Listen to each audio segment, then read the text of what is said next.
Hello, hello, hello, folks. I do appreciate you for checking in today on this episode of mine. You know, this is my thank you tour.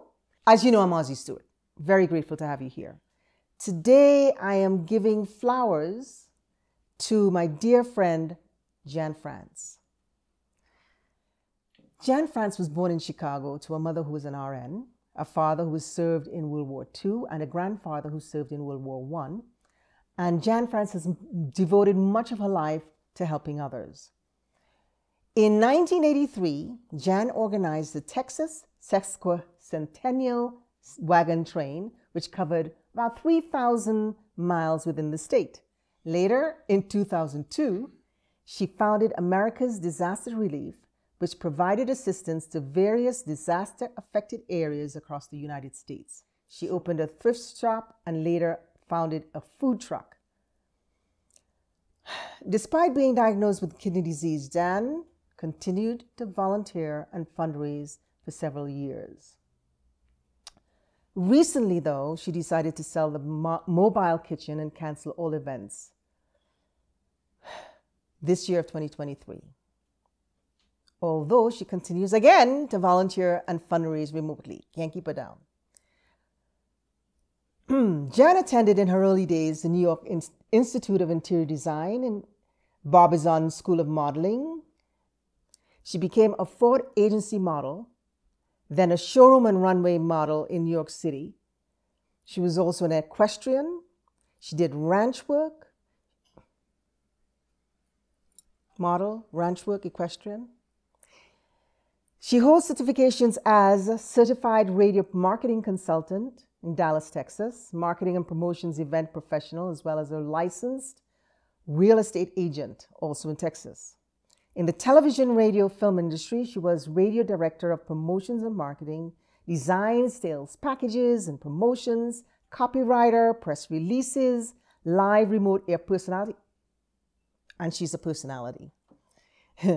She's an air voice, a host of talk shows, interviews, motivational speaker at seminars, co-writer, co-director of commercials for Ford, 7-Eleven, Coca-Cola, technical advisor for the movie Lone Star, selected sites, arranged, approved props and costumes, advised on angle and method with film crew and director. And if that wasn't enough, Jan was also a consultant. For whom? She was a consultant for the state of Alaska with a 50-year celebration of Alaskan Highway. State of Oklahoma for the commemoration of the Oklahoma Land Rush. State of South Dakota, statewide centennial celebration. State of Wyoming, the state centennial.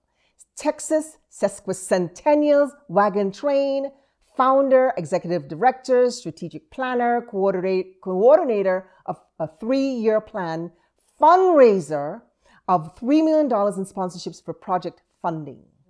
She is also a residential general contractor and home designer in Florida and Texas. Founder and creator of the nationwide nonprofit organization America's Disaster Relief since 2002 to present, even though she is still only doing the volunteering and etc. She holds honors from the state of Florida, State Representatives Nations Bi-Centennial, Valley Forge, PA. She holds honor of prestigious Texas Woman, Texas House of Representatives, Outstanding Texas Woman by the Texas Senate, Pioneer Woman Award, Marshall, Texas, Reserve Grand Champion Team Driving National Horse and Mule Association for the finals in 1987. National Cowgirl Hall of Fame, Heritage Division. The Texas Sesquicentennial Wagon Train Museum, Fort Worth Stockyards Exchange Building. There are 5 books featuring Jan France. Published by Arcadia for the image of America Texas Sesquicentennial Wagon Train by Janelle Pate, 1987. October 2011, she earned the star in the Western Heritage Walk of Fame in Fort Worth, Texas. And her star is below the star of Roy Rogers and Dale Evans.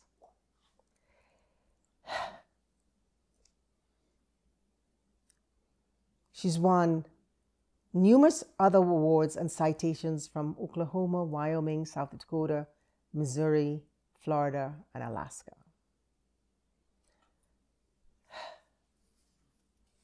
Jan France. So Jan, what inspired your idea to form and organize the Texas Sesquicentennial Wagon Train? Why was it so important to you? I don't know if it was like important to me at that moment, but I had an idea that I thought the state would like.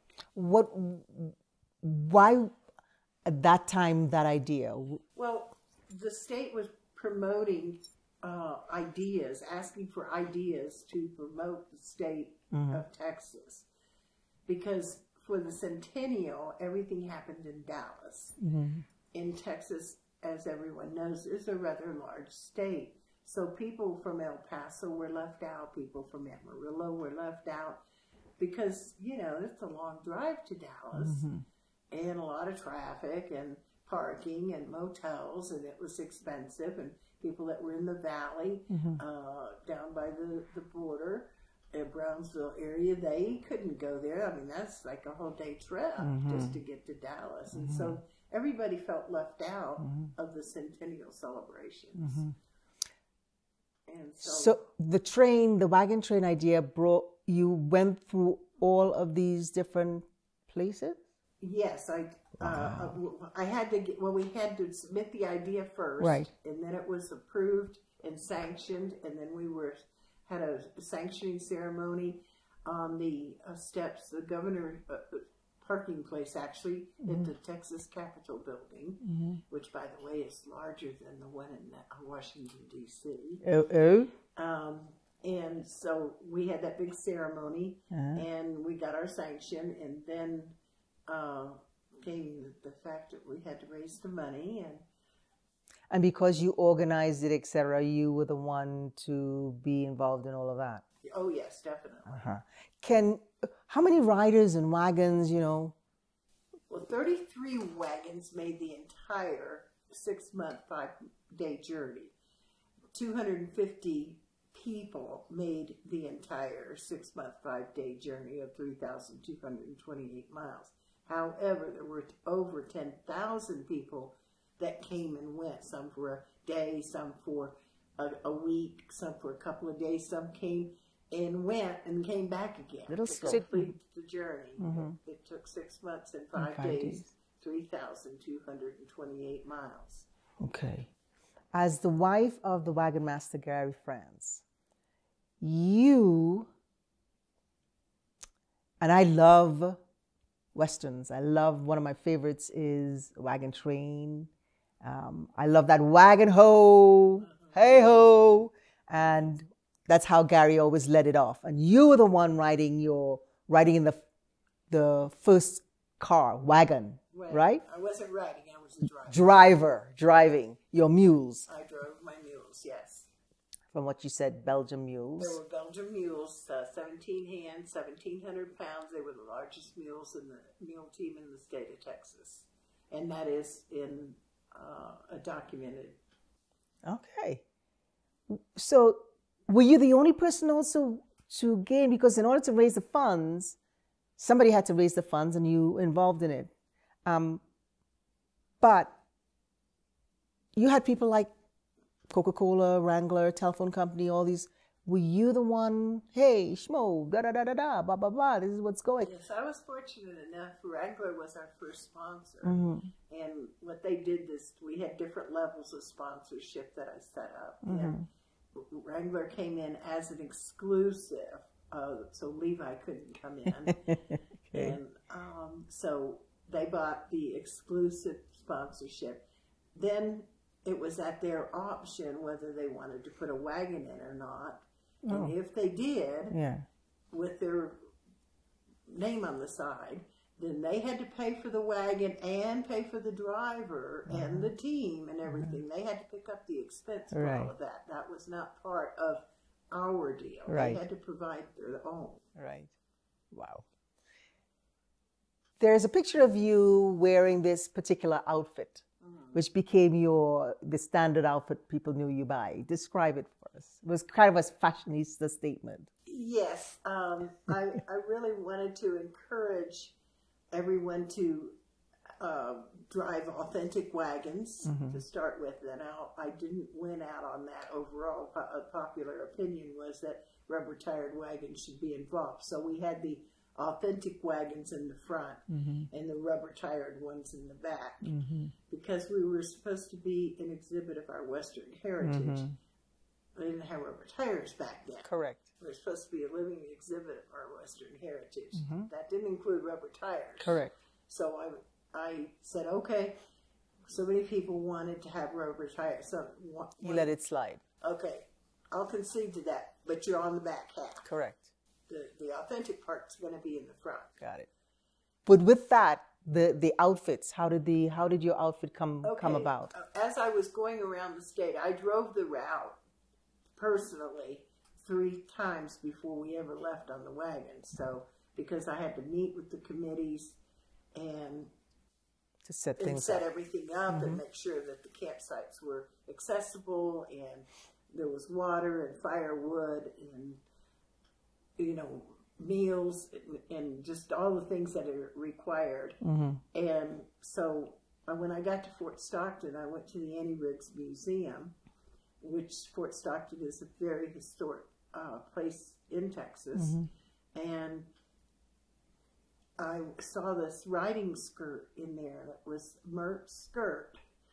I don't remember what Mert's last name was, but it was Mert's skirt. And it was a riding skirt from the 1800s. And the curator of the museum took it out for me to really look at and to feel and to touch and to see how it was put together and whatnot. And so we didn't have cell phones back at that time. And so I just made mental notes of how to do how it was done and everything and what it looked like. And I went back home, and when I got there, I had a dressmaker.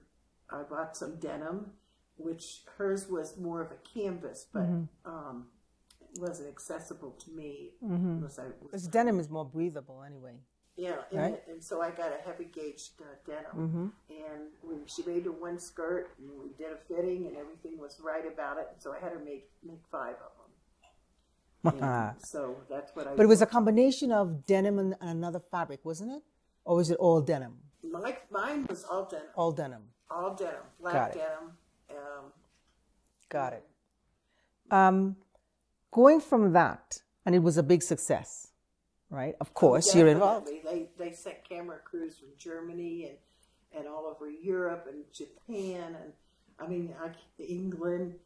Camera crews came from all over the world, and it was on the national news every night. The progress of the Texas Sesquicentennial wagon. Back then, women being at the forefront, organizing, marketing, telling people what to do, and you're talking about the Cowboy League or the Texas Manhood, to organize and let people, because you're talking to hard people and you have to let them know so, and this is what we're going to do, blah, blah, blah, blah, blah, blah, blah.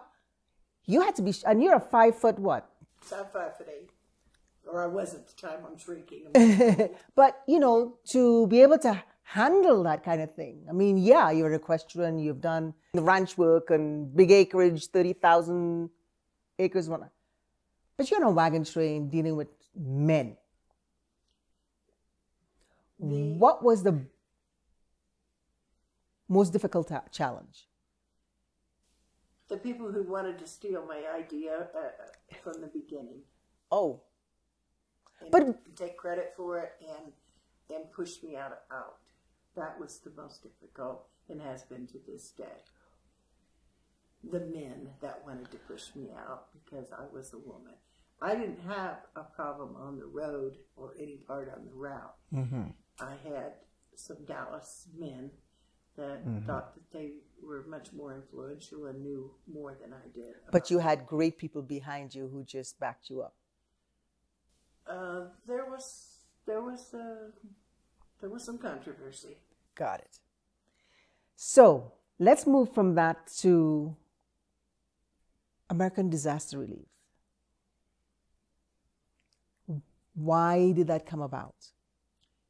Well, I was in South Texas, and I was managing the radio stations there, and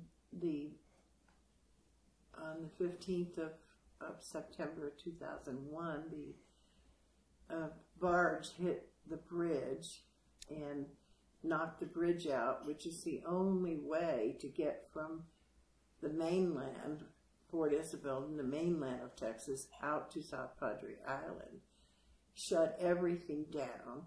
It was just a few days after 9/11, and everybody was thinking it was another terrorist attack. And when he hit the bridge, several cars went off the bridge and concrete landed on them, and many people were killed during that. However, my condo was on the mainland side, and I kept getting calls from people to see if I was okay, because it happened at 2 o'clock in the morning, and I was usually out dancing, and so they assumed that I may be one of those people that went off the bridge. But I wasn't out that late that night, and I was at home and answering the phone, and finally I find out what's going on, and I grabbed my cell phone, which was a flip phone back then, and ran to the scene, and I was the only reporter for like 10 different media outlets until like 10 o'clock in the morning, when they were able to let other media crew in. And then how did that move you to the American Disaster? What connected? I lost my job at the radio station because everything on the island got closed down. And so, like, here I am. I had a house payment, vehicle payments, I was just a normal person in life. And somebody had a store a consignment store they were selling, and wanted to get rid of, and I made an offer on it and bought it. And that started that, and from that it grew to a 10,000 square foot store. And that's with donations coming in. And well, it wasn't donations, these were consignments. Okay. But after a certain amount of time, if it didn't sell, even after reducing the price, then they became mine. And we all know South Texas is very predominant with people coming across the border with the clothes on their back. So I started giving those clothes away to the people who needed them, and household items and things that people needed. And then we moved to Colorado. That went on for a couple of years. I taught English twice a week to the Spanish people, and tried to help them so that their life would be better, which is what they came for. And then we moved to Colorado to follow the family. My kids had all moved to Colorado. And I got here on the 18th of May, and on the 28th of August. What year? 2012. Okay. 2005, excuse me, 2005. The levee broke from Katrina, and I just played with the idea, and I'm going like, I don't know anybody here. I can't do anything. I mean, I don't have a store. I don't have anything except for my own stuff. That's in Colorado. In Colorado. Right. I don't have anything. So what, and I pondered on it for a few hours because I kind of think fast. And I said, well, so I got in touch with radio station and the local newspaper, and said, what can we do? And let's see if we can get some donations together. Oh, where am I going to put the donations? On a store. And so then somebody volunteered those shipping containers that they had at on their property. And they had like 10 of them. Mm-hmm. And so they called and they said, well, I've got 10 empty shipping containers if you need a place to store the stuff. Mm-hmm. Wow, that just happened. And then we ended up filling up 8 shipping containers. I needed drivers and vehicles and trailers, and so I had 5 vans or trucks or vehicles and 5 trailers that were confined, enclosed trailers. And then I had 10 drivers, and we're going to go off to Louisiana and take care of things. And I'm going like, oh, wait a minute, it's Wednesday. I'm telling everybody we're leaving it. This is like a miracle. But the whole operation was a miracle from start to finish for the disaster relief, from Texas all the way to now. It's always a miracle. And so it's Wednesday, and it's 3 o'clock in the afternoon. I just got off the radio again and telling people that we're leaving at 8:30 tomorrow morning for the Conoco station, and we're loading the trailers up tonight at 5 o'clock. I didn't have 2 nickels to rub together for fuel. Wow.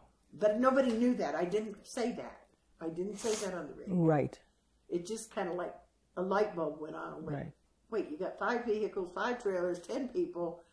Everything ready to go. Everything's ready to go. You have no money, Jan. Right. To get that stuff where it's supposed to go. And I'm going like, oh, Lord, what am I going to do? We're supposed to leave at 8:30 tomorrow morning. They're coming at 5 o'clock to load these trailers. And the phone rings, and he said, and I said, this is Jan, and he goes, okay, I'm Larry, and I won't say his last name. Right. And he says, I'm Larry, and he says, what time are you going to be at the Conoco station tonight? And I said, well, we're supposed to load at 5 o'clock. And he says, can you meet me there in about 30 minutes? And I said, that'd be about 3:45, right? And he says, yeah. And I says, yeah, I can meet you there. It was only like 5 minutes to get there. And so I met him there, and he handed me a credit card, and he says, I want this to be used for all the gas, meals, smoke, motels, anything you need to spend money on. He says, I want it put on this credit card, and I've already called and authorized it. And we left on that Thursday at 8:30. And that's how the disaster relief has worked from the get-go. And what type of disasters? You did Katrina. That was our first big one, yes. Okay. What other types of... We've done tornadoes in Alabama. We did the tornado in Moore, Oklahoma. We've done Cedar Rapids, Iowa, the flooding where the trains even got wiped off their tracks on a trestle. And we did that one. We've done Superstorm Sandy in New Jersey and New York. What has been the most memorable experience in volunteering? The one thing that I remember was in Cedar Rapids, Iowa. I was passing out gift cards. We had already, 18-wheeler had already left, and stuff was shipped there. And then I flew from Colorado to Cedar Rapids, Iowa, and I was picked up at the airport by people that I had arranged with me. And so then I was walking the streets, and my people were taking me to different shelters and stuff to visit with people and see what was happening. And I was passing out gift cards from Walmart and Home Depot. One shelter I went to, the gift cards I was passing out were for $25 at the shelters. Mm-hmm. That's not small. It's not a large amount of money. But it's not that small either. It's $25, right. you know? I mean, we just lost everything in a flood. Right. $25 right. is very nice. Right. And this one girl, she just was jumping up and down, and she was so excited. She kept thanking me and thanking me. And I had it written on, with a marker, $25 on each of the cards. I could have given them 100, but I would have been able to help less people. Right. And so I don't know what you need. Did you need a prescription refill? Do you need a diaper? Do you need a certain kind of milk? You know, what do you need? But here's $25 to help with whatever that may be. It's not much. And so, and I have them sign a receipt that they got it, and I still have all of those receipts. And this one girl, she just kept coming up and hugging my neck, and I'm talking to other people, and she'd come back and hug my neck again, and I'm thinking, oh my gosh, does she think that's $250 or and it's only $25. Finally, I pulled her aside, and I said, you know, you realize that this gift card's $25. Oh yes, thank you so much. Well, and so then she told me the story that all she had on her and left with was the clothes on her back. She was at work, and she had washed her underwear and hung them underneath her cot at the Red Cross shelter. And somebody stole them. No. Yes. And she hadn't had any underwear to wear for the last 3 days. Oh. And she now had $25 and she could go buy some underwear. Now, you know, and I'm feeling bad because I've only given them $25. And here's this person I thought was over the moon thinking that it's $250. It was much more than the $25. Right. So I'll never forget that. And that happened not as dramatically. Many times people were so grateful to get what they got. What they got. And then when we went, I walked the streets of the homes that were devastated and flooded, and I gave them $50 gift cards for Walmart so that they could, not Walmart, but Home Depot. So that all this money came from donations. This wasn't my money. I was just the person that executed the delivery. You were the conduit through which the giving happened. People had to give in order for that to be given. That, talking about giving, how does it feel to give of yourself the way you do? Because even though you're the conduit, you're still doing the act. You're still out there doing. It's so rewarding to know that you had a part in helping somebody over a big hurdle in their life. Even if it's a pair of underwear. Even if it's a pair of underwear. Or a door. And what I was saying was, as I walked the streets and I gave the people the gift cards for Home Depot, this person bought a hammer because stuff was totally washed away. This person bought a hammer. This person bought a saw.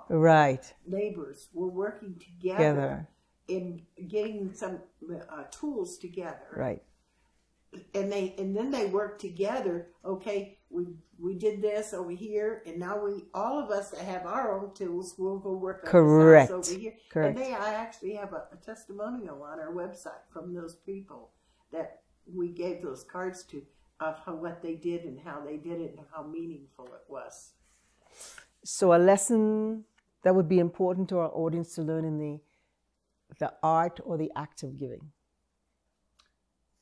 I don't know if there's an art or an act. It's either in your heart to help people or it's not. And I have found after 21, 22 years of doing this, the people who have the least give the most. The people who have the most are selfish and they don't give at all. There are exceptions to both. Right. I heard when you were working at Hurricane Katrina, you actually brought people to your home from there. Yes. From New Orleans. And that's where you're in Colorado. Right. I've lived in Colorado since 2005. Yes, we relocated over 500 people with the help of many people throughout the western slope of Colorado. And then some of them found their families afterwards and they left, and other times other families found them and they came here.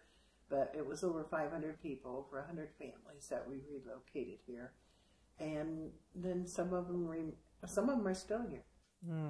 But talk to me about those few that you brought home. Well, and why? Leo, he was just a grand old big teddy bear. I just love Leo Mitchell, And he was from Beaumont, and he was affected by Hurricane Katrina and Rita afterwards. And he had a job up in Telluride, and then the season was over, and he didn't know what he was going to do because he didn't really have that much, but the season was over, and so he came and stayed in our home with us for a while.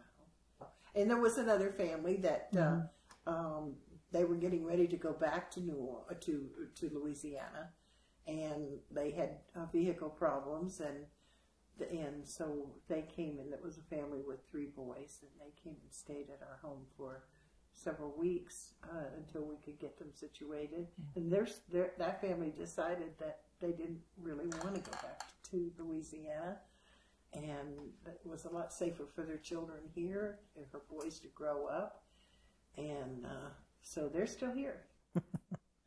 Amazing. What was the experience going from the food truck to now a mobile kitchen? Well, if you have a food truck, you have to have a commissary, which means you have to have a place, a certified kitchen to cook and prepare your food in. And then you take it and put it in your food truck and assemble it there and sell it. And then I guess when you're on a food truck and you're traveling across the country and you're aiding, etc., you don't have a place to... it's really difficult. And we had a food truck, a trailer, and we used that for fundraising, and 100% of the net proceeds the profits, however you want to call it, went to disaster relief. We were volunteers. But the scenario of that is you're in a food truck, you're traveling to help others. You don't have a place to sleep, to shower. So now you're in motels or in trucks. Because if you're at a disaster, the motels are taken by the people that could afford to get them. Right. Or sometimes the larger big box organizations rent the motel rooms up for their staff. Right. So you're traveling across town, you're doing the aid, across country, you're doing the aid, and now you have this mobile kitchen. What's the big deal about now this? Okay, well, we don't have to sleep on the seat of the truck anymore. We don't have to eat, or we don't have to shower at the armory anymore. Or at the school gym, or where everybody else is showering, or somebody will take us home so we can take a shower. Because when you go to the disaster relief, we are very careful not to try to spend any money on a motel or anything we don't have to spend it on, because that's money people have worked hard from their hearts, have donated for us to give to those in need. And for us to think we deserve a motel from all that hard work was not in our wheelhouse. So your motel was the truck seats a lot of the times. So the mobile kitchen, now you have your... But now the mobile kitchen is large. Right. And it has a kitchen. But at one time it was a fifth wheel RV. It was totally gutted, totally renovated, extra water tanks, extra hot water heaters, has a commercial kitchen in it, 3-sink kitchen, 17 by 17. I mean, real restaurant kitchen is in there. And we have our own bathroom. We have a bed up there where we can actually go to sleep. Right. And we have a shower. Right. And because we have our own restroom and we have the tanks and hot water heaters and everything, we are now licensed with that unit as a mobile kitchen, and we no longer have to have a commissary. Right. And we are loving it. Right. How has your work in the disaster relief arena impacted your personal growth or development, do you think? To me, anybody that is donating and giving and doing for something in return, they're doing it as a business. Right. They're doing it for self-gratification. If you're doing it from your heart because that's what you feel that you've been called to do, and the path has always been, not always been a smooth, easy path, but the path has always appeared and it's always worked out. You know you're doing the right thing. And so that's what you should continue to do. The growth in that is? The growth is the fact of knowing I was doing the right thing. Because it happened. Rewards came from it, not because I expected it to happen. Right. They just came. Right. I mean, like a gas, somebody showing up at the 11th hour with a gas card. I mean, we've left out of here many times. Like, oh my gosh, it's not up to us. It's up to the Lord. We'll just take it and we go with it, and it works out. And it's funny you should say the Lord, because the next question was, and what role did faith play in American disaster relief? Everything we did was by faith. Everything. Now, we were not faith-based. Our 501c3 was not faith-based until 2015, when we merged with the Missions Chapel in Disaster Relief. And then we became faith-based. But it was faith-based in our actions and our attitudes and everything. How do you ensure that the donations that you were making were used effectively? Was it, and reached those in need? I went to every disaster myself. Right. I went to the disaster. We did have one glitch at one time in Oklahoma where somebody didn't have their business in the right place and was in charge of our donations, but we got that taken care of. So what role has your family played in your disaster relief work? They have been super supportive. My grandsons are 25 now. Then they were 5 years old, 6 years old. I have pictures of them taking two of them to carry a little 16 by 16 inch box of donations out to the trailer. They've all been in the food truck. They know how to count change. They know how to make change. They know how to add. They know how to subtract. They know how to take orders. Customer service. The customer service. I had to go to my father's funeral. We had an event. It was a fundraising event, and I didn't want to miss the opportunity. So Goomer was in the back doing his thing, doing the tamales and stuff. And my 9-year-old grandson ran the window, took the money, and I went to the funeral. Wow. Wow. What is he doing today? He's just gotten out of the United States Coast Guard for serving our country. Wow. Both the boys went to boot camp together for the United States Coast Guard. And my granddaughter Hudson is in the United States Navy, and she is due to be out and discharged, honorably discharged with many awards in December of this year. Beautiful. Do they remember any of this stuff at all? Oh, Lord, yes. Okay. Yeah, they asked her, Grandma Jay, do you remember this? Do you remember that? Do you remember when we did this? They all knew how to crank a trailer. They all knew how to help back in the truck to get to the ball and to load the trailer on. And who has been your partner, your ride and die person? Goomer. He has been volunteering from the get-go. What advice would you give to someone who is interested in getting involved in disaster relief work today? I would say anybody that's interested in doing disaster relief work, or in that fact, any volunteer work in any aspect of it, is to check out the organization. Because there are organizations that say that they're nonprofit and they give to disaster reliefs or to whatever dog rescues or whatever it is. They're going to give 10% of their profits. And there's some big box stores that are quite famous for excuse me, for their work, but check behind the scenes and see where the stuff is really coming from. And where it's going. And where it's going. In whose pocket it's going in. When we got here from Katrina, we had one family that has a child that has cerebral palsy, really bad.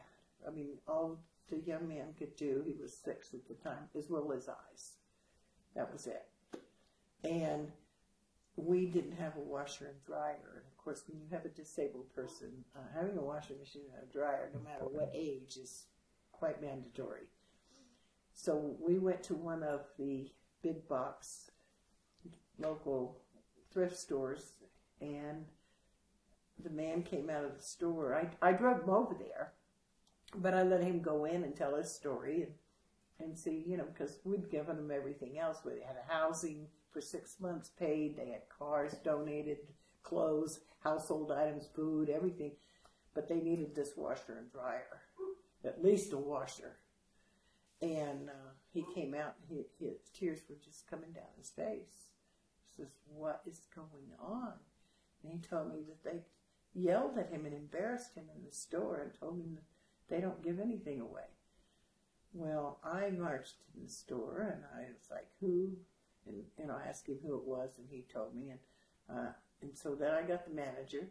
She yelled at me, "We don't give our stuff away." I said, "Wait a minute, these are donations that people have given you, and you're selling them. Mm-hmm. And you can't give them to someone in need, to someone that just lost their entire home and their livelihood and everything and moved here, and they need nothing more than a washing machine?" And they didn't get the washing machine, but I've been back in that story. They don't get anything. And I'm not going to mention. Right. But it is a nationwide organization. Right. I am quite sure. What impact do you hope to leave through your work with in American Disaster Relief?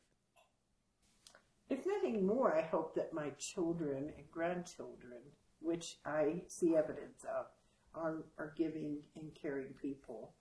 And I hope that the people that we've assisted through the help of many other people will pass that on, and to remember when they needed something, someone was there for them. What a key achievement, that being said, would you like to have accomplished in the end? Everything you've done, your history, everything you've done. Really also be remembered for. That I cared. I think that's the highest elevation a person can be remembered for. Not for their money or their statues or whatever, but that they cared. My Jan.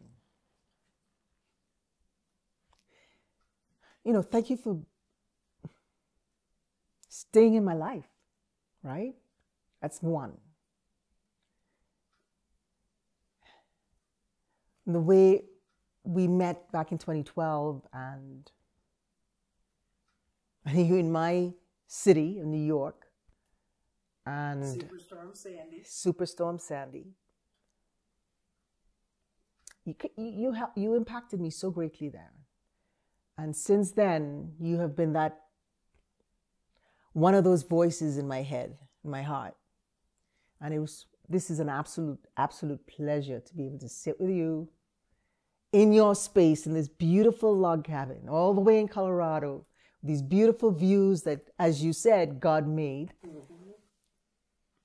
I want to thank you so much for allowing us, this privilege to know you, to love you, to tell you that I see you,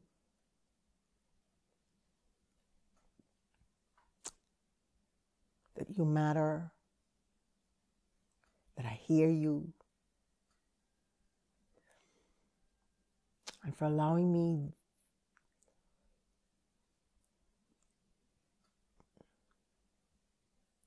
this in-depth, this deep dive into who you are, what you've been. And this is just part of it. But to allow us all this information, which I know other people will be impacted by. And people need to hear. And people need to know. So, Well, thank you. I love you. I really love you. Thank you. You've impacted my life too, and the book that you've written and sent me an autographed copy is a real treasure. Thank you. And thank you too. And thanks to Cheese and the ODC team, and to you, my audience, thank you for taking this time with us.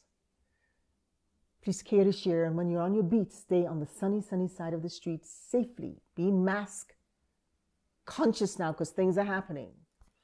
Be kind to one another. Be health conscious.